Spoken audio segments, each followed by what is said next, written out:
Hey guys, out here just walking. It's Saturday morning, about 10:30, 11 a.m. Yeah, today, I was kind of thinking. I woke up this morning and a couple things. My arms were really, really sore, and I had actually gained 1 pound. Right, I like to weigh myself every few days because I'm losing weight right now. I'm burning a lot of fat, right, and I'm constantly looking at the scale at least once or twice a week to kind of see progress. How do I look in the mirror versus what does the scale actually say? Because sometimes those two things can actually be in opposition, right? Because you can gain a little bit of muscle and burn a little bit of fat to a certain degree, and your body looks different in the mirror, but you could have gained a pound because muscle in a lot of cases weighs more than fat does.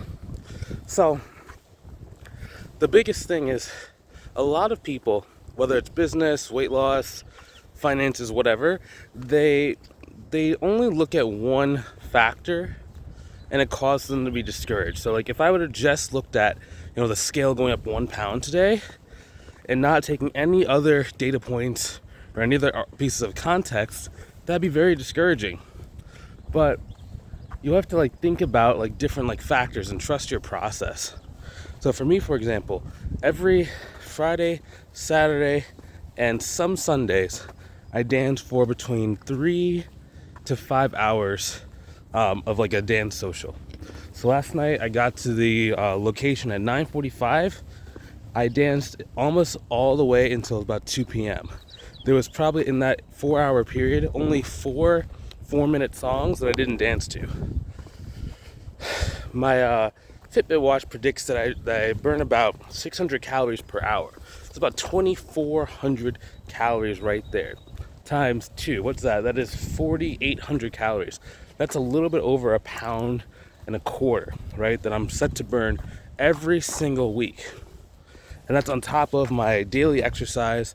That's on top of my cardio or the other dance class I do during the week. So I do a Tuesday dance class as well as a Wednesday dance class, right?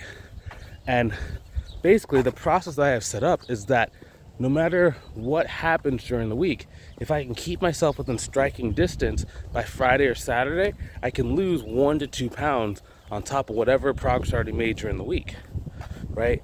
And it's a process I've set up to ensure that I hit my goals.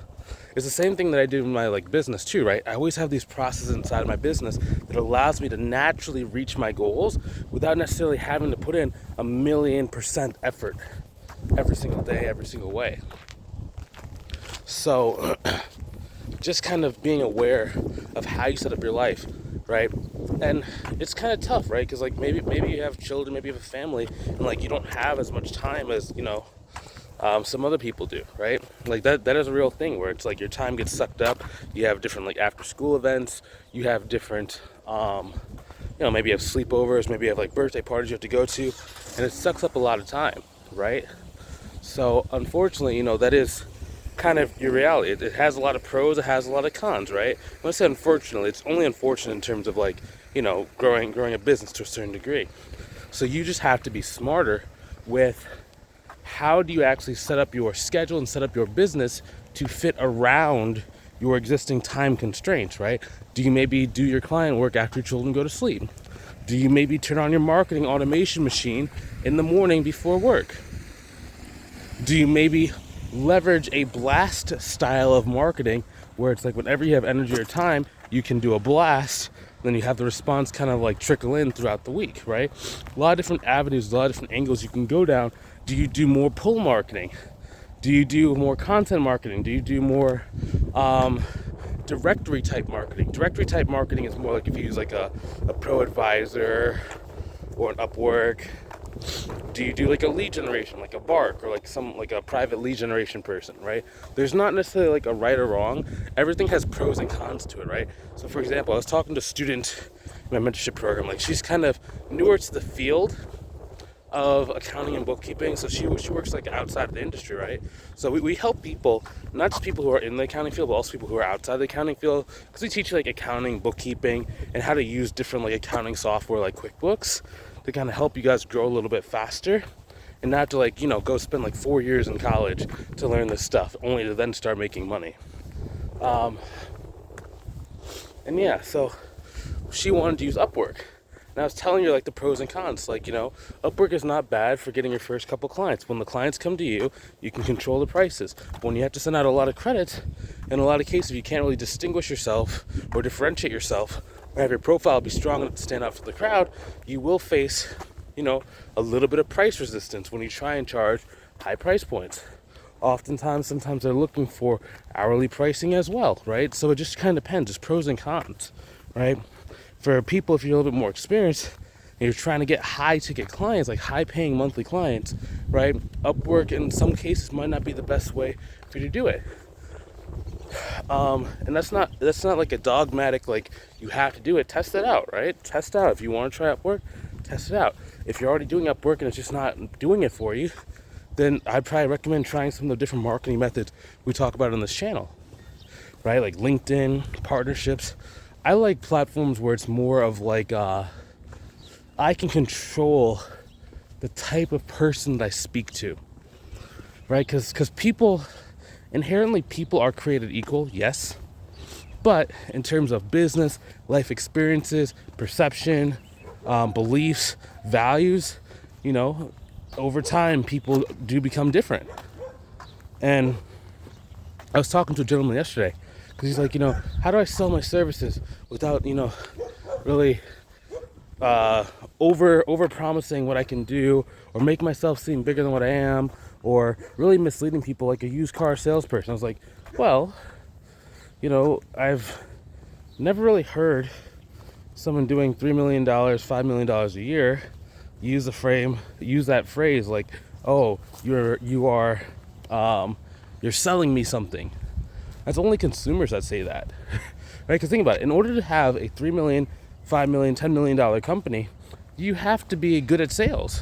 You have, in a lot of cases, the more revenue you're making, you have an entire team, or in some cases, floor, like a whole floor in your company dedicated to sales, right? So it's just like the beliefs are different. When you're talking to like someone that's just getting started in business, like they're probably more on the consumer side, right?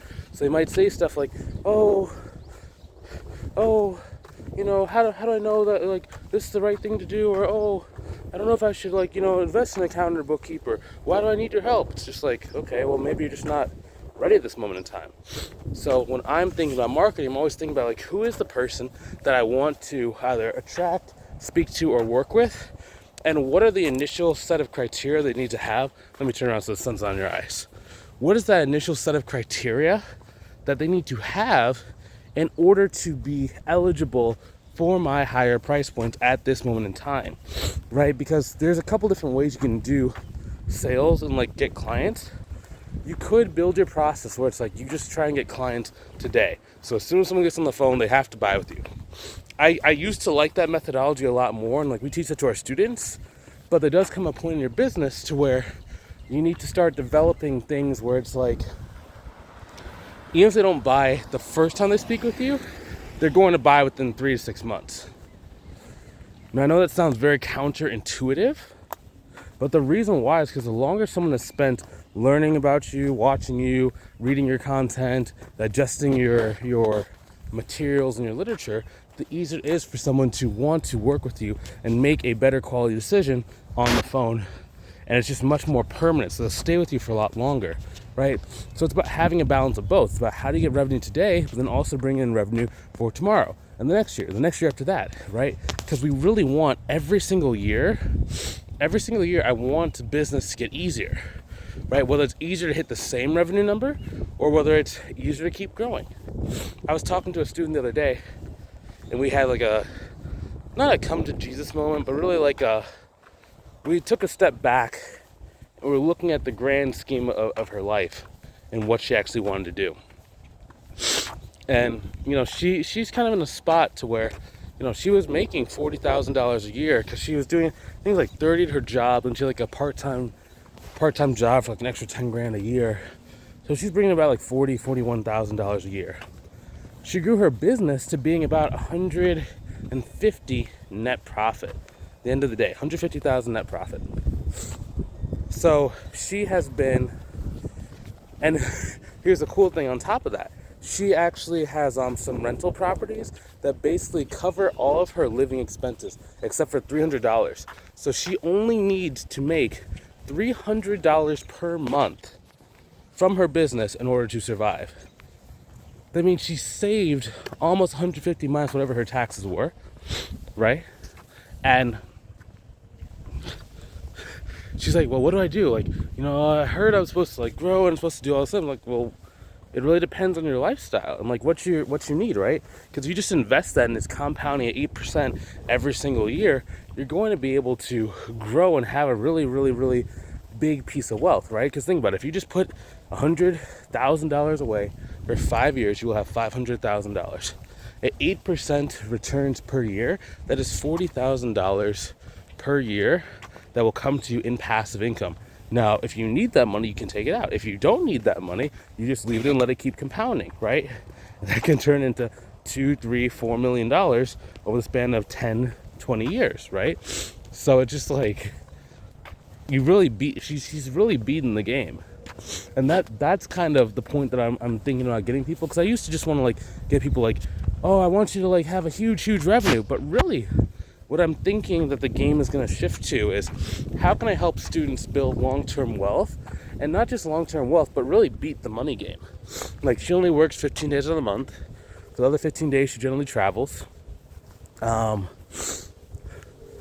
has family all over the United States. She went to, I think, Bali last year, went to Indonesia last year. And yeah, if I could do that for like more and more of my students, I think that would be the thing, right? Because it's like, chasing revenue is cool. And yeah, when I say do that for more of my students, let me clarify. I mean to where they never have to think about money again. Okay, this goes beyond revenue, right? Just making 6 figures a year, right? Because at 6 figures per year, you're still like thinking, okay, so I have like, $5,000 a month of expenses. I'm gonna put away $5,000 and I have to keep moving.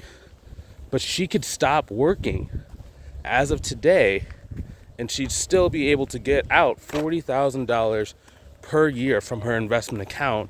And she has those rental properties that basically take care of her other investments. So she would still net $35,000 per year with doing nothing. So she's only working the business just for fun and just to even speed up that growth. That's a level of abundance and prosperity that not a lot of people ever enjoy or even act or even realize. Even the ones that are doing, $300K, $400K a year, right? So I think I'm gonna kind of like look into that and look at like, what was that kind of path and that journey like for her, so that we can kind of reverse engineer it for more and more people. And I think I'm gonna give people a choice, right?